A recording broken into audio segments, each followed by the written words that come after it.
Good afternoon, everybody.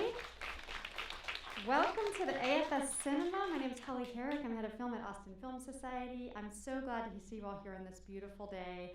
I know it's hard to go inside when suddenly the weather is like this, and yet you will not regret it because you're about to have an amazing experience with this movie. So I wanted to welcome you all to Doc Days, which is our annual festival of nonfiction cinema. We're looking for artistically driven stories that are moving the medium of documentary film forward and celebrating some of the best films of the year sort of as we get to the end of 2021. And so we're really proud of the lineup in Doc Days, and we have a full final day of films for you to explore, starting with the wonderful Fathom, which you're about to see today. So if you want to stick around, we've got two more films in Doc Days: Inside the Red Brick Wall, and finally The Rescue, the story of the Thai cave rescue from 2018. So stick around AFS Cinema if you want to dive in further. But today's presentation is so exciting and long-awaited. We have been following the filmmaker Drew Xanthopoulos since early in his career, when he started making his first feature film, which Austin Film Society had the opportunity to support through our grant program.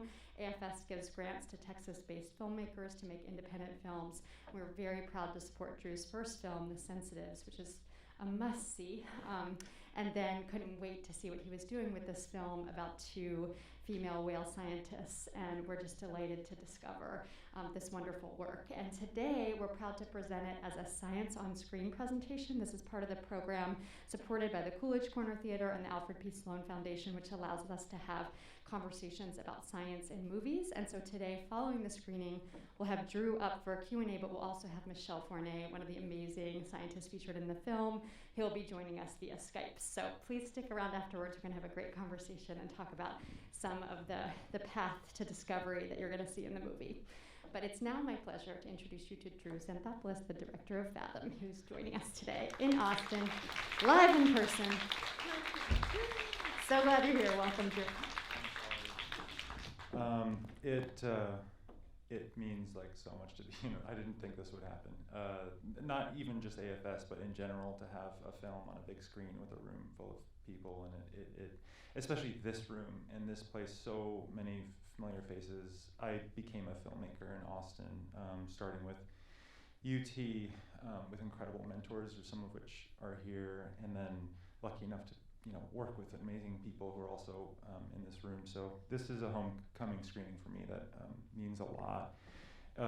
And the longer I've done this, the more I've realized how indispensable organizations like AFS are. So Holly, thank you for doing all this and being such a patron of filmmakers. This is just not, this doesn't happen everywhere, and AFS is one of the best in the country. Anyway, thank you all for coming.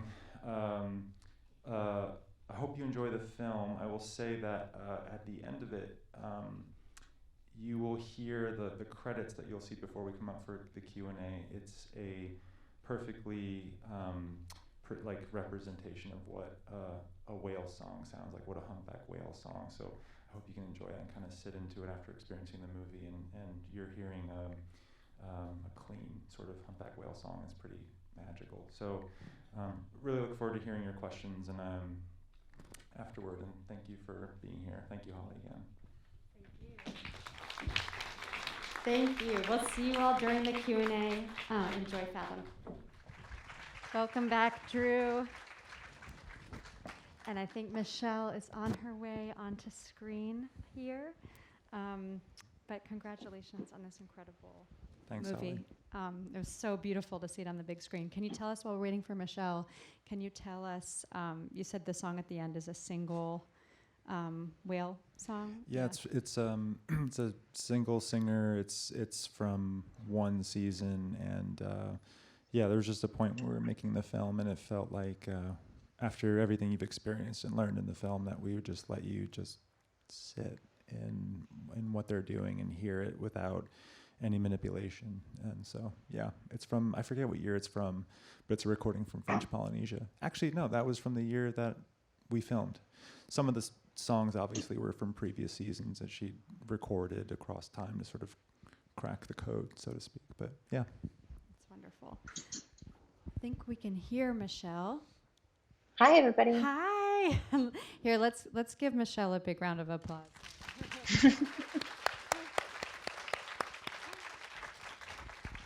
And I'm sure we're going to see you in a second, Michelle. We can't see you yet, but thank you so much for joining us. So I think, there's so much to talk about with this movie, but I do think, for lay people, getting into the inside of field work is, there's a real assumption when you read science news where like a team of scientists goes out and you imagine like 20 to 30 scientists and like all kinds of infrastructure. And here we see sort of the reality of the problems and the reality of the size of the team for funded research.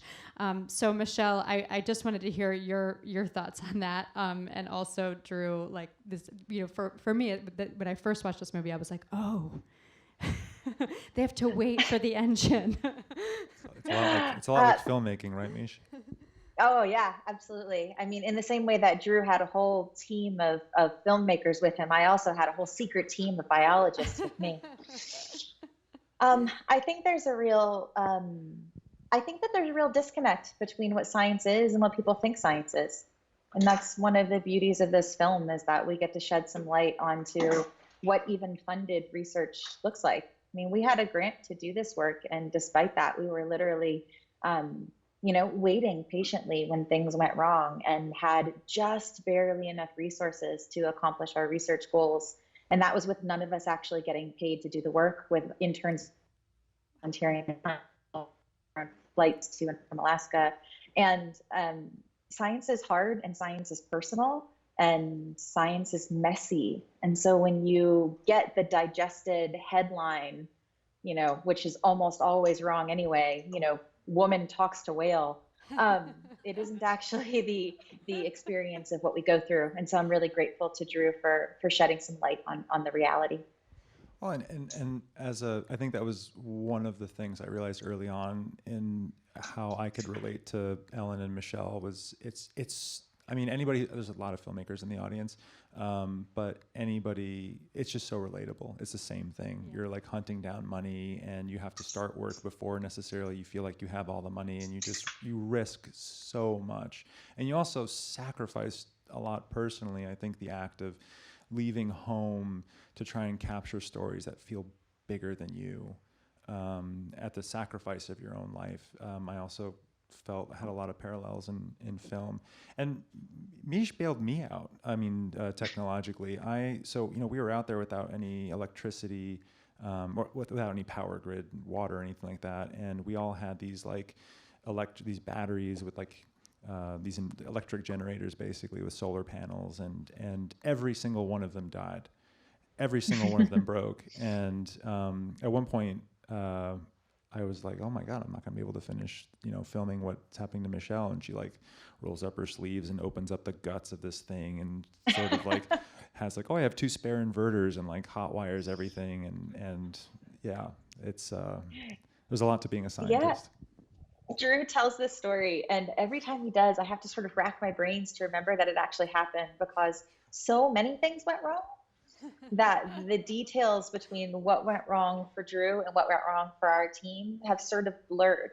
And I think that was one of the really beautiful things about this relationship, is that Drew became a part of our team. He became someone who we could tell these stories to. And that's not a relationship that I have had with a filmmaker or even anyone else in media before or since. And that was a really quite special change, and something that in my community, we are trying to set a precedent for forming more relationships like this one that feel mutually beneficial and kind and personal between art and science. Because if Drew hadn't made the film, then this story wouldn't have gotten out there. So, plus he's just a good guy. If his batteries weren't working, somebody should help him.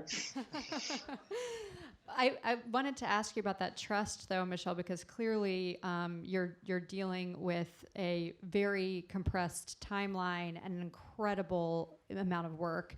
And so, I mean, did it sound annoying to have a filmmaker with you on the boat and following your team? Yeah, I get asked by filmmakers all the time to come out and film our work, and my answer is always the same. It's always no, because it stops the work. But Drew did not call me or send me an email and say, hey, I want to film your work. Drew called me and said, hey, I have questions about whales, and I have questions about the ocean. And that set a completely different precedent. And so by the time, I think 2 years later, by the time Drew came out to actually film the work, it wasn't a manner or a matter of having a filmmaker in the field with us. We were going to have Drew in the field with us, and that was very different. So had it gone a different way, the answer would have been the same. The answer would have been no. But Drew also really was very sensitive to the stipulations that I gave him, which were many, which were basically like, I'm not going to let you fall off the boat, but other than that, you are absolutely on your own. You have to bring your own water. You have to bring your own fuel. This is how much it's going to cost for you to be on the boat in terms of you weigh, approximately 190 pounds, and that's going to use up an extra gallon and a half of fuel per day. So you'll need to bring that fuel. And I mean, and so there was a lot of logistics and a lot of hoops that Drew had to jump through so that it wouldn't be an inconvenience for us. And as a result, having him there didn't feel daunting because it was a multi-year trust building exercise. It's amazing, and the result is there on screen, sort of that we're seeing something we really haven't seen before, which is on the ground field work. And Drew, what was that preparation like for you, and did it resonate with your past feature, or and especially also being alone, you're director DP, so all these images are yours, and I'm curious about that too. Yeah, the last film I did, Yay, hey Mish, we can see your face. The last film I did, because of the subject matter, I couldn't have a field producer. I couldn't have a sound recordist. I actually couldn't even have wireless lavs. So it was just like a shotgun mic on the camera. And I got really used to doing that because it took me 5 years. And it so happened to be the most practical thing for Fathom too. There were so many batteries to charge at the end of the day. So like we all slept in tents, and I had my tent mates were those two generators. Just a lot of like buzzing and humming electronics, and like a laptop that's like offloading to drives, and I'd have to like set alarms to wake up and like switch out the next drive to like dump things and charge batteries. And so it was this was like the most intense shoot that I've ever done, for sure. It tested everything, and it's a testament to also like, I forget, actually this might be a PJ-ism, PJ Reval, I think Who is here? Where it's about, a lot of conversations about like, how do you gain trust? Like, how do you convince someone to give you permission to, film very vulnerable moments in their lives, and then, manipulate them and maintain their dignity? Like, how do you gain that trust? And there's a lot of answers to that. But I think you said this, PJ, that there's this like moment a lot of times where they see you like schlepping all of the crap you have to schlep, and you're like sweating, and you're not like filming anything. And there's a moment that often happens where like they realize like, oh my God, they're working really hard and they're sacrificing a lot. And there's something that sort of clicks in for people in films, I think, that's like, oh wow. And then they help you and carry things. I had a lot of gear for this one, so. Yeah. I like the parallels between scientific fieldwork and filmmaking fieldwork, and how that overlaps. So at some point in the film, Dr. Fournet says, this is the question I've been preparing for years. And I wanted to hear you talk a little bit more about that. And, I love when you say, it starts here. This is the beginning of a conversation, is hello. But tell us a little bit more about where the whoop started for you. Sure. When I first started studying whales, we didn't have any idea what they sounded like. And that's remarkable, given that people have been listening to whales for hundreds of years. But there were sounds that they made in Southeast Alaska that had never been listened to by anyone. And when I said I want to find out what whales are saying, first we had to find out quite literally what sounds they even made. And that was only a decade ago that we had that question. I mean, that is very much within the realm of how long it takes to make some films. And so when we first started cataloging sounds and I heard this sound, I said, is this a humpback? And I kept playing it for people, and they're like, oh, we have no idea. But that one sound kept popping up over and over and over. And when something is that persistent, it certainly makes itself the the topic of further inquiry. I got very curious about it. And then just living with these animals, which is something it's been a real privilege to do. You know, this was a fairly short field season, only 1 month, but I've spent months of my life camping on islands next to whales with hydrophones in the water. And it's a little bit like living with someone who speaks a foreign language. Eventually, you begin to understand a little bit, not necessarily what the word means, but what the word is for. And that's how this sort of inquiry into the wolf call came about. I kept hearing the whales say it back and forth to each other and back and forth to each other. And at some point I thought, well, if I say it to them, will they say it back and forth with me as well? And yeah, and 10 years later, here we are.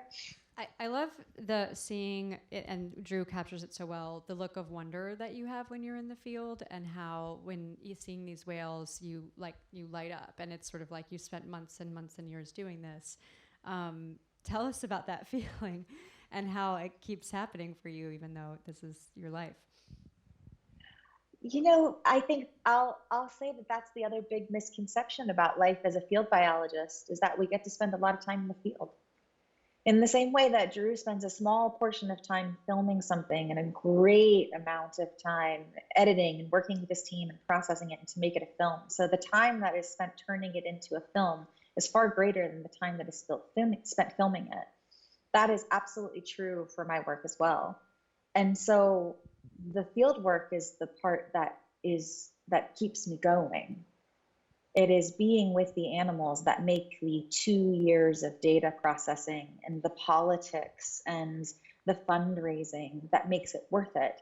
And so if I didn't have those moments of wonder, of being in the presence of something that will outlive me, hopefully outlast me, that experiences the world in a completely different way than I do, if I stop having reverence for that interaction, then I would fairly quickly stop doing my job. I would change careers because there would be nothing fueling my fire. So that's that moment that you're captured, is that fuel. Yeah, so beautiful. So tell us if you were aware of, it seems like there's probably relatively few of you who do this work around the world. Were you aware of Dr. Ellen Garland's research, and can you talk a little bit about the way that you see sort of the connectivity between the culture stuff that she's doing and your work? Yeah, I very much knew who Ellen was. I've been following her work for my entire career. She's one step ahead of me on the career ladder. So as I was finishing graduate school, she was already sort of stepping into an assistant professor role. And because there really are very few of us that legitimately study communication in wild baleen whales. I mean, and you can ask Drew more about this as he was looking for subjects for the film, but it really is quite a small number of us. And so her work is a real foil to mine. She fortunately studies all of the things that I don't, which is wonderful because in my mind, they're much too hard. And it gives a real other to what I do. So in a lot of ways, it inspired me to go down a different path. If there's someone out there that's already studying culture and cultural transmission and what male whales are saying and what tropical whales are saying, then I can sort of step in on the opposite side of that and say, what is not cultural? What is innate? What is essential? What is part of the entire repertoire that these whales are saying? Male whales, female whales, baby whales. And that was a really important thing to me. But she has certainly been a role model for me as I've been sort of coming up through my career. And Drew, yeah, that's a great follow-up question. What was choosing subjects like, and how did that work? And and also the concept of the film, did those things happen? What was the order that those happened in? Yeah, originally I just sort of started reading a lot about the science of whale cognition and communication and culture, and it sort of put this picture together that was stranger than any science fiction I'd ever read or seen on the screen. And it occurred to me that if I'm having this much of a emotional reaction to just reading about the work, surely the people on boats who are, it must be profound for them. So then I was just a fanboy, to be honest. I was reading papers and so I reached out to Mish through a mutual friend, and then she said, you should come to this conference. It's in Nova Scotia, and it's the largest conference dealing with marine mammals in the world. Happens every 2 years. So I went there and hung out with whale scientists for a week, and Michelle among them, and got drinks afterward and like talked about like amazing things. And they're just the most generous people in the world. They invited me on their boats to go see what they do. But then I realized how truly rare Michelle and Ellen are. Like, it's really, really hard to get money to do anything. But I think it's especially hard to convince someone to give you money to go out on a boat and maybe not come back with anything useful, especially like early on in your career and especially as a woman. So they are truly rare breeds. Maybe dying. I don't know if a dying breed, but it's really tough. It's really rough. And I think most of Michelle's colleagues probably. So a lot of other people we spoke with, they do go out on boats, but they weren't. To me, I wanted great scientists first. That was the first criteria: do good work, honest work, and two, I wanted people who leave to go do work at sea, who are immersed, like physically immersed in it. And it just ended up with Michelle and Ellen because, the other criteria is you have to really like them and they have to really like you, because the journey you go on a film is really personal and difficult and trying. And so I ended up just going because they were my friends. So this is my last question, and then I'm going to open up to the audience to ask questions, because I'm sure there are many. But we see both with your and Dr. Ellen Garland's research, the frustrating moments where you may not actually complete the work. And it seems just very daunting, the idea of that you would get out there and be funded and not come back with anything. And so I'm wondering, has that happened, and kind of how does that factor into how you kind of keep going as a scientist, but also how do you deal with that emotionally? That is a really hard question. The truth is, I'm still not certain that we have enough data. Mm-hmm. I don't know whether or not the data from this film will be enough to publish as a standalone paper. So the jury is still out as to whether or not it's going to make it through the review process, or if we're going to have to go back out and do it again. And that is a major risk that we take in this field. Now, I am savvy enough that there's always a contingency plan. So we have already used this data for other things. We have already applied this data towards answering other questions that are part of these larger amalgamated data sets. So part of it is being savvy, like knowing that any study you do is going to be useful because you're collecting data, and knowing where it fits into the greater sort of puzzle piece, which is my entire research program. Mm-hmm. That's there. But in terms of answering this one question, I want to say that we have an answer to this question. I want to say that we're there now, but I just don't know that that's true. And I think one of the things that's hard is that there is the scrutiny of what you know from having been there. And then there's the scrutiny you face from people that don't trust what you know from having been there. Science is very much stratified between human experience and trying to remove bias. And both of those things are essential for doing good work, because the human brain is one of the most complex computers. It is the most complex computer on this planet. And without it, we don't know what questions to ask. But because the data is so difficult to acquire, when you come back and you only have 20 samples and you work in a field that it can be brutal, there's going to be someone out there that, even if they think 20 samples is enough, is going to say, no, go do it again. And that's hard. It's hard to know something is true and to still be a part of an institution or a long-standing culture that doesn't always listen to the truth. So it's tricky. It's fascinating.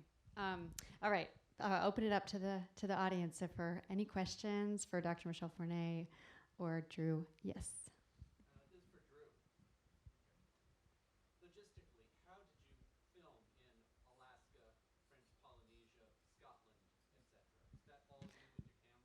So yes, the question about logistics and travel for between French Polynesia, Alaska, New York, etc.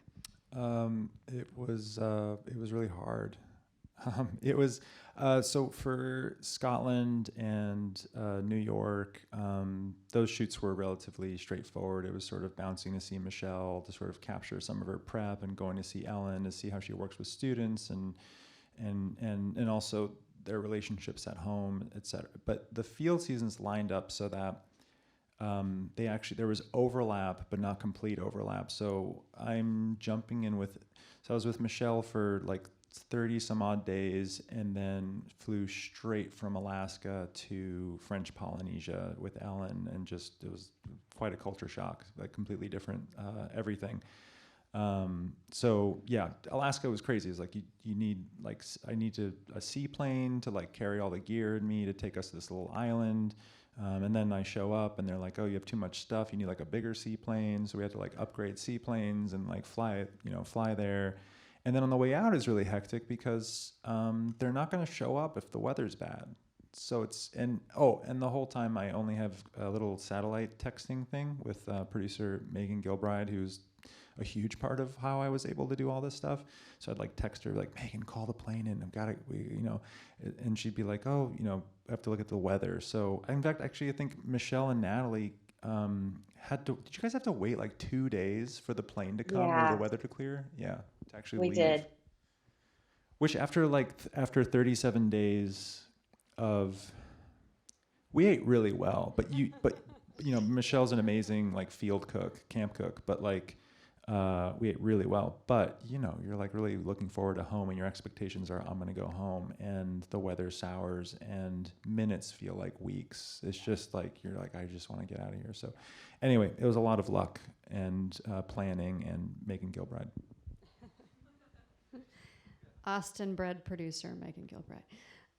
Another question I saw right here in the center, and then I'll come to the edge. Yes, in the center.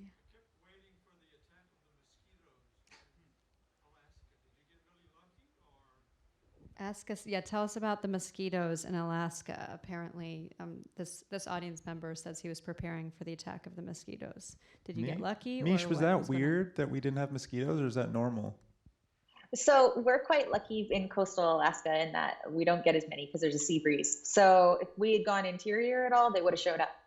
But no, in Southeast Alaska, the mosquito season's really short. If you were to head into Anchorage or Denali or Fairbanks area, then it would have been a completely different experience. And we all would have had nets covering our body and looked even weirder. But nope, Southeast Alaska, it's a place to be. Also, I was concerned about bears, and I show up to the island. Mish and the team had been there a few days, or maybe like a week or something before. I forget. Anyway, before I showed up, and there was this like very controversial poop that I saw on the island, and they'd all seen, and I was sure it was bear poop. And Misha's like, it's not bear poop. I'm like, I think it's bear poop. I live in Montana. It wasn't bear poop. It was like pygmy deer poop. And for some reason, this island has no mosquitoes or bears. But then there was an off day where we're kind of giving each other a break, and they could go do work. And I took the kayak out and went to the shoreline, which is the mainland, which is maybe like, I don't know, like 5 swimming pools away. Like it's not super far. And as soon as I pulled up to the shore, there were like giant bear prints all over the sand. But for whatever reason, they don't swim. At least you told me they don't swim to the island. Oh, well, they do. Conveniently didn't tell you about that. They didn't have any reason to swim to the island. There was nothing really delicious to eat with us. But, they'll swim from island to island. But we were very fortunate in that there were no bears. I've camped with bears for many, many field seasons. I had a field camp in Glacier Bay National Park where we lived about 100 yards away from a big, big salmonberry thicket. And that was the sort of delineation from where our camp was and where the bears lived. And every day we'd go out and pick berries to make sure that the bears didn't have a reason to come into our camp. So you can safely cohabitate with them, but we were very fortunate in that for this particular field season, we didn't have to. Yes, there's one on the edge, and then we'll come back. Yeah.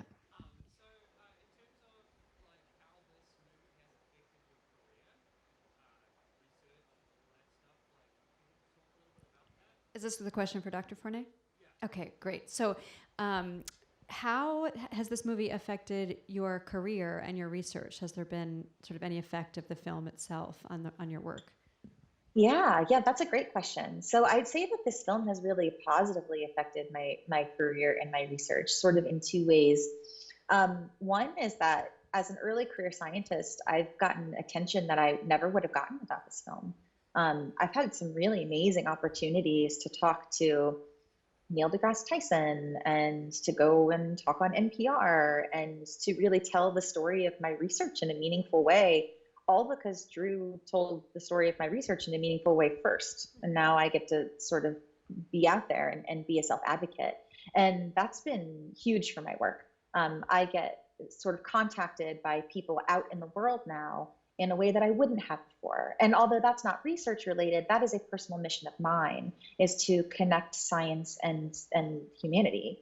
And this has absolutely enabled me to connect more fully with non-scientists or people who are interested in science but don't do research themselves.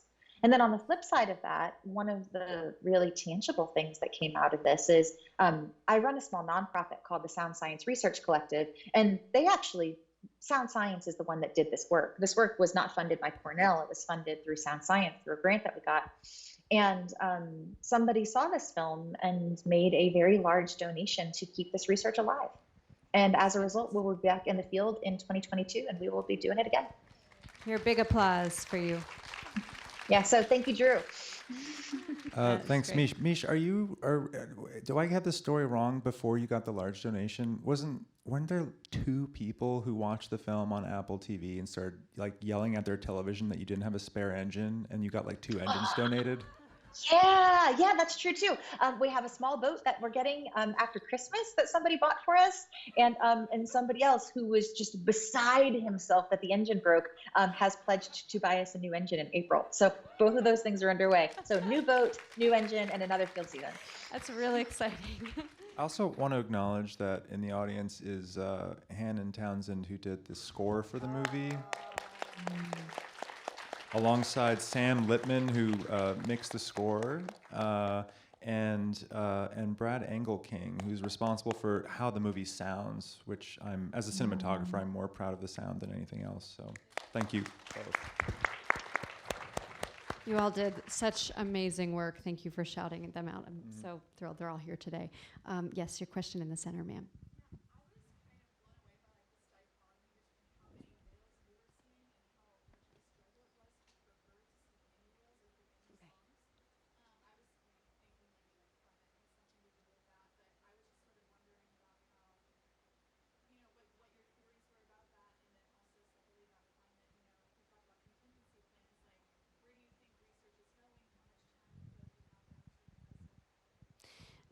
Great question. So she was really blown away by the difference between your experience in Alaska, where you're seeing more whales than you ever had, and Dr. Garland's experience, where she wasn't seeing any whales. And this audience member was wondering what if climate had to do with that, and also just in general, sort of how you're planning and what you're thinking about in terms of climate affecting your ability to do the research and sort of what's next.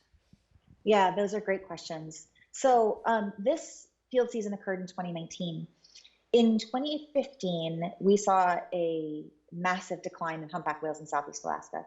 And in 2016, it went even further down. In 2017, it went even further down. 2018, it stayed stable. And for the first time since that crash, 2019, the whales came back. And that's a really important story. And you're right, that is a climate story.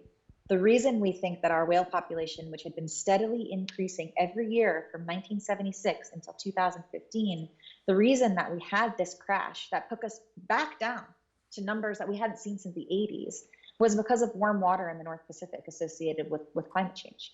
It impacted the food supply. And as a result, we've had fewer calves, we've had emaciated whales, and this in a species of whale that we just took off the endangered species list. It was the same year that we delisted them that we saw this crash.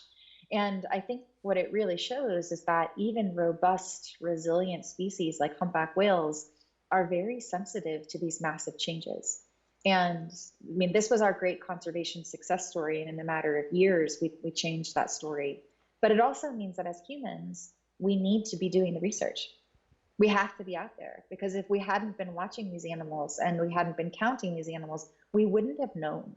We would have patted ourselves on the back and said, what a great job, well done, and moved on. And So I think that the nuances of behavior are the first thing that changes. Before a population will crash, before an animal will get stressed, the very first observable change is a change in behavior.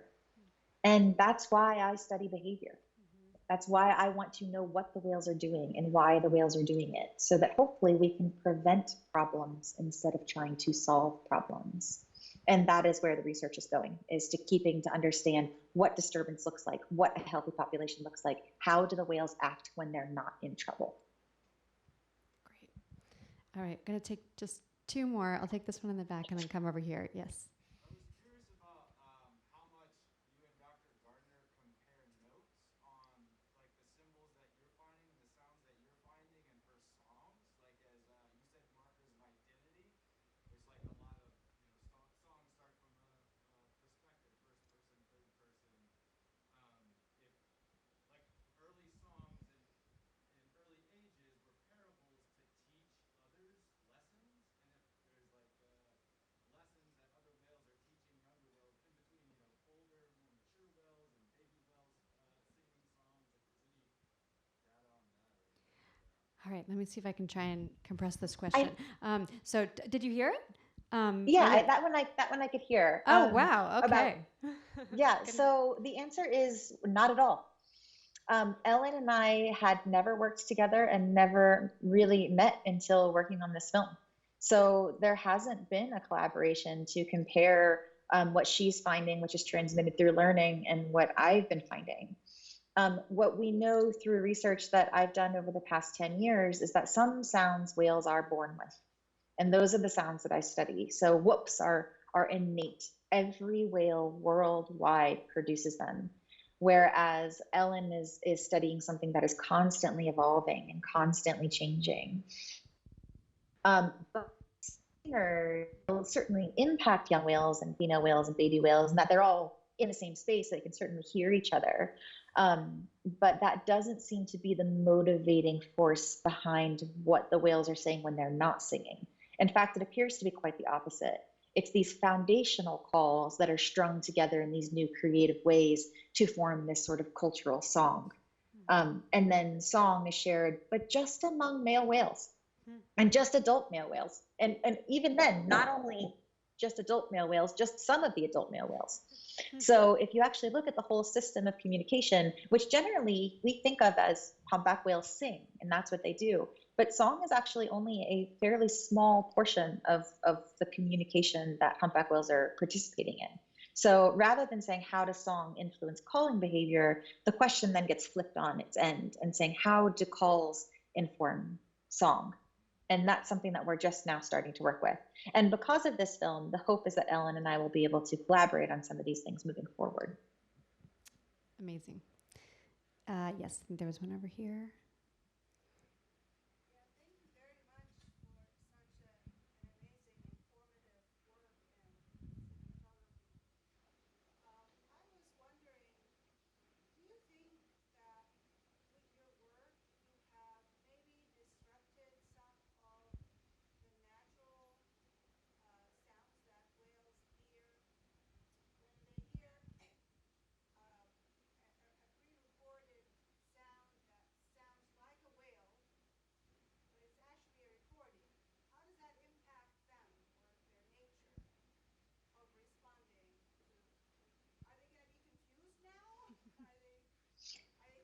Yeah, that's a great question. That's a really great question. And what I can tell you is that we spent literal years designing those sounds so that they would sound absolutely as natural as possible and as if they were supposed to be in that ecosystem. So the sounds themselves were recorded by whales in Southeast Alaska in the exact same habitat where we played them back. And so the individuals that made those sounds came from that region. So we weren't playing a synthesized sound. It wasn't like we made a robot sound. We didn't make a robot whale and play that to the ocean. We actually took the voice of a whale, recorded it very close range, extracted all of the noise and got rid of it, and played back a crystal clear recording of a whale itself. And the reason that we picked this sound is because it is so very common. And so over the course of a day, a humpback whale is likely to hear that sound probably 100 times. And we played it 10 times each. And the whole goal was not to change the whale's knowledge, not to alter their behavior, but simply to engage them in a way that they would naturally be engaging anyway. And that partially is an ethical decision. We had, and this didn't make it into the film, for which I'm quite glad, we were also doing playback of another sound, which is a feeding call, and that was part of the original experimental design. And this particular call only occurs when animals are foraging on Pacific herring in big schools. And when we played it, the whales quite abruptly stopped what they were doing. So they stopped eating, and they turned and they all swam and surrounded our boat. And they were looking for a school of fish that wasn't there.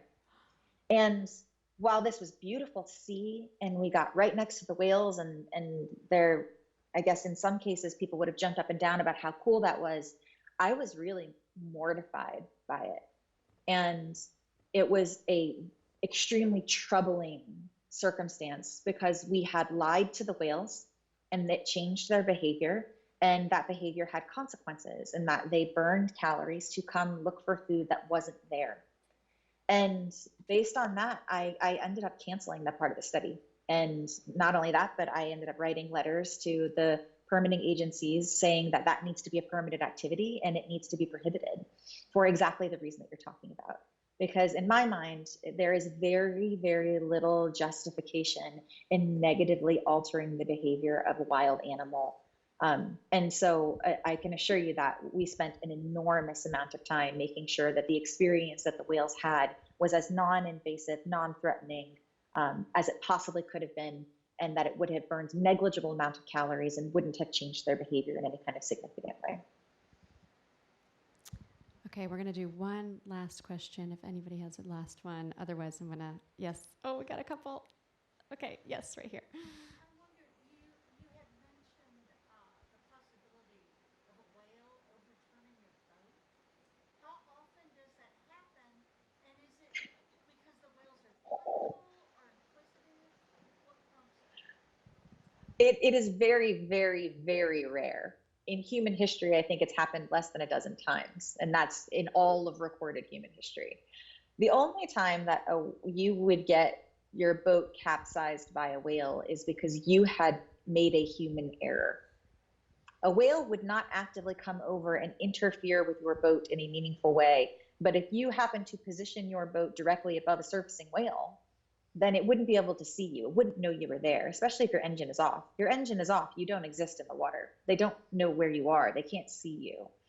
And then alternatively, if you come between a cow and her calf, you are in a dangerous situation.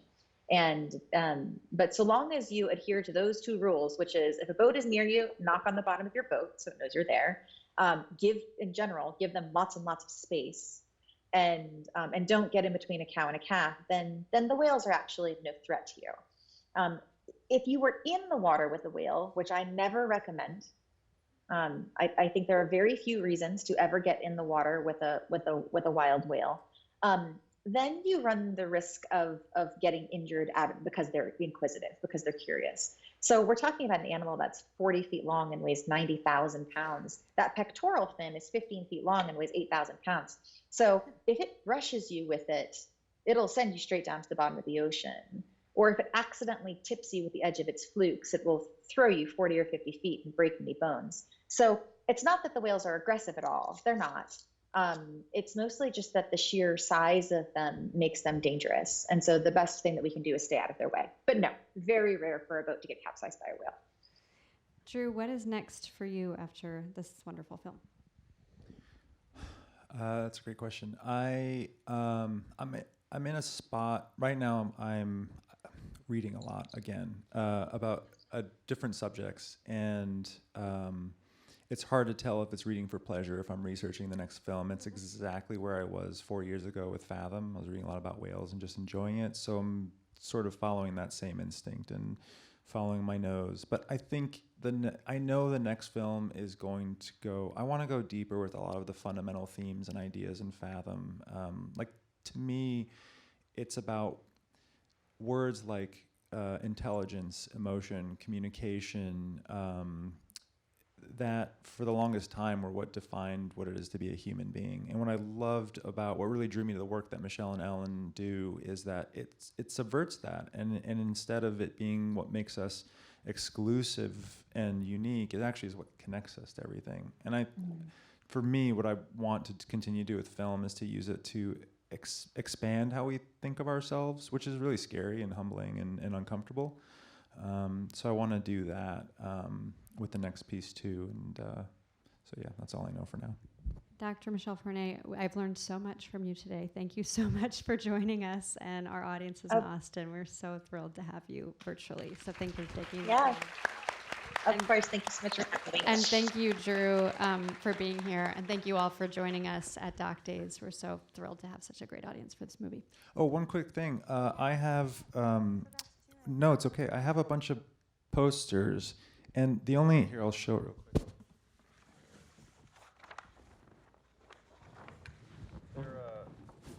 They're really beautiful. They're real posters. The way you know it's a real poster is the back is an exact reflection of the front. And I have a bunch of them. And if anybody sincerely would put it on a wall in your home or somewhere else, I'd give them to you. So hit me up afterward, and we'll talk about it. But thank you all for being here. It's so nice to see your faces.